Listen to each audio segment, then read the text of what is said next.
Assalamualaikum warahmatullahi wabarakatuh. Sahabat Asana, program Jazira kali ini spesial banget nih. Kita akan mengunjungi sebuah museum yang akan mengingatkan kita akan perjuangan baginda Rasulullah SAW dan para sahabat, juga sejarah Islam. Langsung aja yuk kita ke TKP.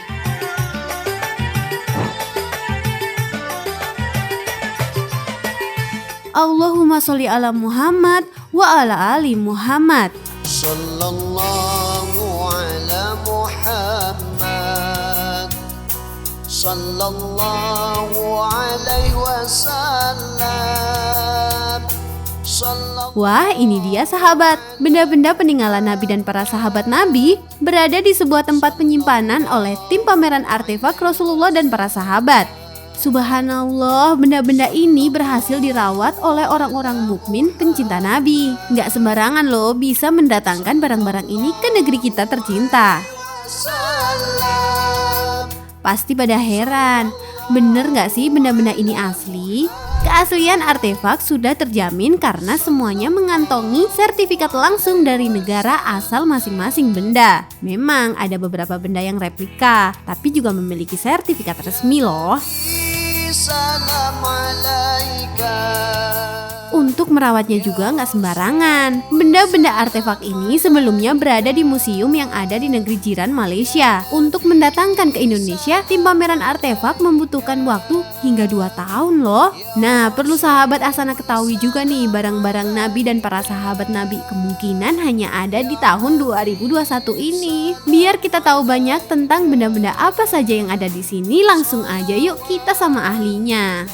Assalamualaikum warahmatullahi wabarakatuh. Perkenalkan, nama saya Ludi Susanto dari tim pameran artefak Rasulullah. Alhamdulillah kita telah berada di tempat penyimpanan dari benda-benda peninggalan baginda Rasulullah SAW, para sahabat serta sejarah Islam yang sebagian besar berusia lebih dari 500 tahun, era-era kekhalifahan Utsmaniyah.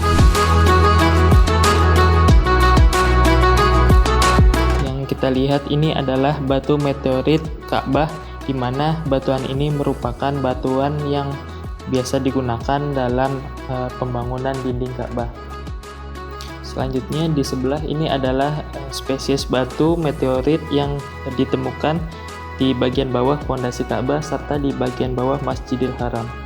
Ini mempunyai kandungan elektromagnetik sehingga dapat mempunyai gaya tarik gravitasi yang kuat terhadap bumi, serta ada kandungan-kandungan di batuan ini yang dapat menstabilkan atau memperlancar peredaran darah sebagai kesehatan. Ini juga diletakkan di bagian bawah Masjidil Haram. Jika dipegang itu berasa dingin, mengalirkan hawa dingin. Selanjutnya di samping ini adalah sama seperti batuan dinding Ka'bah. Ini ukurannya lebih kecil, bisa untuk dibawa mana-mana untuk pameran. Ukurannya lebih kecil, portable. Sedangkan yang di samping ini adalah batu sijil, di mana dalam surat Al-Fil diceritakan penyerangan Raja Abraha menggunakan pasukan gajahnya dihancurkan oleh burung ababil dengan membawa batu sijil. Ini adalah batu meteorit yang setelah diteliti di laboratorium, hasil pengujiannya menunjukkan batuan ini bukan berasal dari bumi. Diketahui komposisinya berbeda dengan kandungan yang di bumi pada umumnya, seperti itu. Dan diteliti juga ada kandungan-kandungan pada batu ini yang dapat merusak kulit daging maupun tulang. Selanjutnya ini adalah wadah susu yang biasa digunakan oleh Siti Fatimah ketika masih kecil. Ini wadah susu dari susu kambing, susu onta. Kalau misalkan dilihat itu pada bagian atasnya ada beberapa bagian yang mengalami perbaikan-perbaikan. Ini karena setiap item artefak waktu ditemukan tidak dalam keadaan 100% utuh. Seiring berjalannya waktu mengalami kerusakan maupun bagian-bagian yang hilang. Ya Rasulullah, salamun alaik. Ini merupakan replika dari pedang yang terkenal, pedang Zulfikar, atau ada yang menyebutnya Zulfaqar. Itu adalah pedangnya Sayyidina Ali yang diwariskan dari baginda Rasulullah SAW. Replika atau tiruan dari pedang Salahuddin Al-Ayyubi, yaitu saat perang salib abad pertengahan melawan musuh-musuh dari Eropa. Ini adalah pedangnya. Mungkin penyebutannya ada yang menyebutnya Saladin. Selain itu juga ada beberapa barang peninggalan berupa busur panah, jirah besi replika yang dipakai pasukan pemanah dan pasukan berkuda pada zaman Sultan Muhammad El-Fatih ketika penaklukan Konstantinopel, biji beras yang diukir dengan surat pendek Al-Quran oleh seniman Damaskus Suriah, kiswah penutup makam baginda Rasulullah SAW, dan juga kiswah penutup Ka'bah bagian dalam, karpet Raudhah, jam matahari, kunci Ka'bah dan kunci makam baginda Nabi yang memiliki berat 3 kg.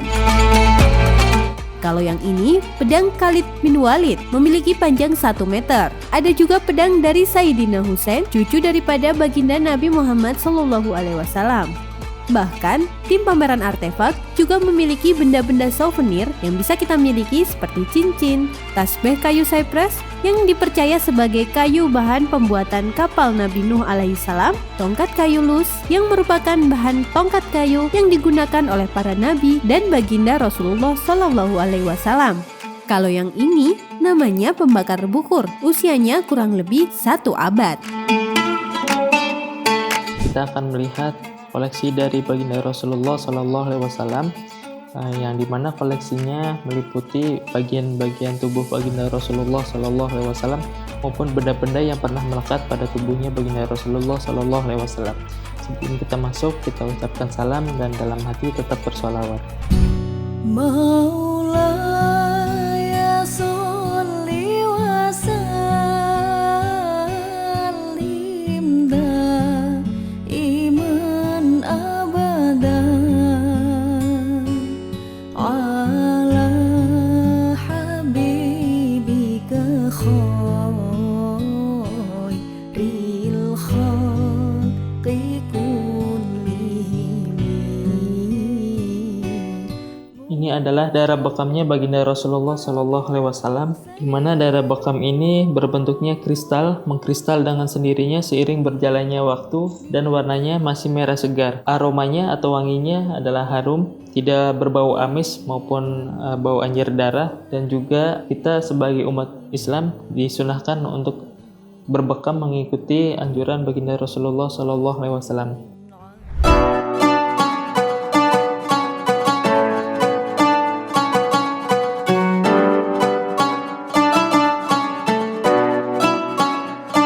Di dalam ruangan khusus ini kita akan menjumpai barang-barang lainnya seperti rambut baginda Rasulullah, cemeti kulit, japar yang dahulu kala dikenakan Rasulullah SAW, kayu sugi,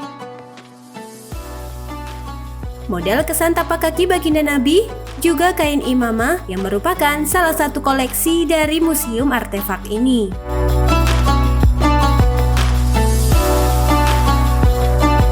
Selanjutnya ini adalah janggutnya baginda Rasulullah SAW, warnanya hitam, dan laki-laki disunahkan untuk memelihara janggut. Diriwayatkan janggutnya baginda Rasulullah SAW itu dipotong 1 tahun 5 kali dan tidak lebih dari 1 kepalan tangan janggutnya. Alas kaki, sandal terbuat dari kulit onta. Ini dihadiahkan oleh Raja Syria pada waktu dulu kepada baginda Rasulullah SAW. Kurang lebih ada 40-an lebih koleksi tersebar di beberapa tempat di penjuru dunia. Tapak kaki atau jejak kaki baginda Rasulullah SAW, di mana jejak kaki ini diperoleh ketika beliau pertama kali menginjakkan kaki di Yaman, di tanah yang dikeraskan. Ada juga jejak kaki baginda Rasulullah SAW itu di bebatuan, bahkan batu yang keras pun atas izin Allah Subhanahu wa taala akan melunakkan dirinya ketika dilangkahi oleh baginda Rasulullah SAW. Jirbah atau jirbeh, kantong air, fungsinya membawa air untuk perjalanan maupun dibawa ke medan perang. Ada kisah-kisah mengenai kantong air, salah satunya yang bisa kita ketahui ketika perang Khandaq, di mana Madinah terkepung oleh pasukan musuh dan pasukan Islam serta warga kota kekurangan air minum.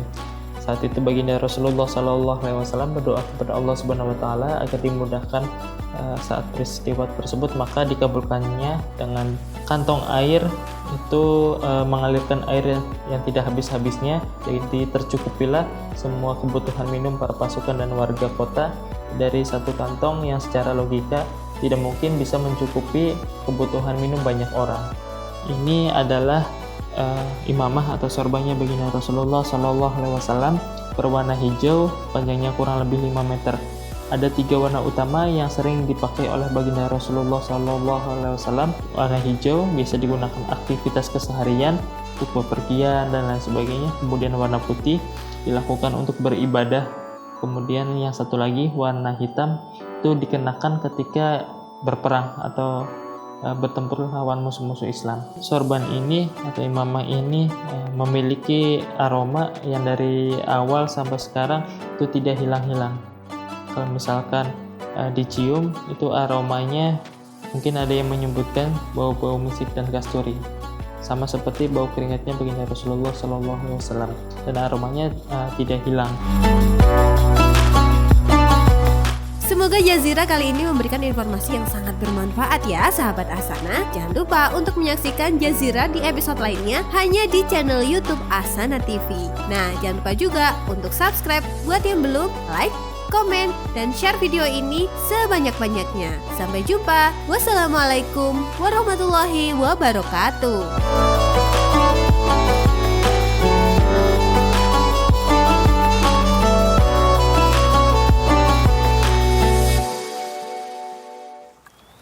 Asana TV.